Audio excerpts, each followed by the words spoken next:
Tatlo ka suspect sa pagtiro patay kay Pastor Douglas Hoover gintumod sa Pavia Police nga mga Indian national. Kaso nga murder wala sa gihapon na pasaka sang kapulisan. Si John Sala nakatutok live sa Barangay Anilaw, Pavia, Iloilo. John?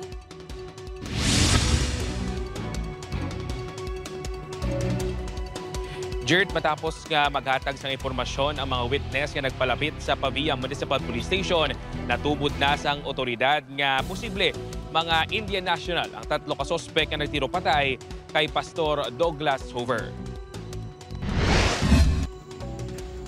Gintumod na sa Pavia MPS ang mga sospek sa pagtiro patay sa pastor kag veterinarian nga si Douglas Hoover. Suno sa otoridad, posibleng maginutangan sini nga Indian national ang tatlo ka mga sospek nga nakuhaan sa CCTV antes kag matapos ang krimen sa Barangay Anilaw, Pavia, Iloilo.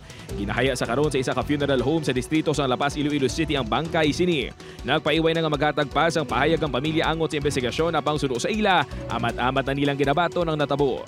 Suno sa Pavia MPS, natumod kag nahatagan sa kasanagan ng ilang investigasyon angot sa nationality sa mga sospek, bangod sa pagpakig-angot sa ila mismo sa mga witness matapos nakita ng social media post ang GMA Regional TV.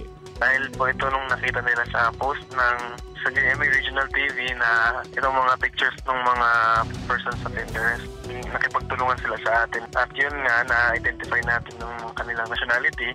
Apang wala nagapati ang isa ka Indian community sa Mandurriao, Iloilo City, nga lunsay Indian national sa naglutang patay sa biktima.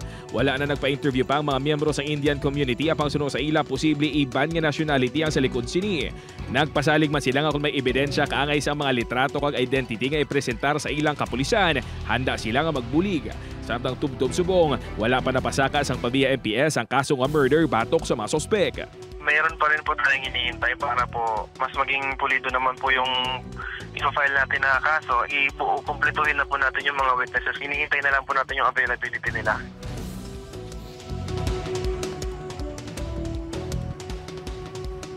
Jert, suno sa Pavia Municipal Police Station nga kung hindi pagid nila mapasaka ang kaso sa bukas semana, tinguan nila nga sa Lunes next week mapasaka na gid man ang kaso nga murder batok sa mga sospek.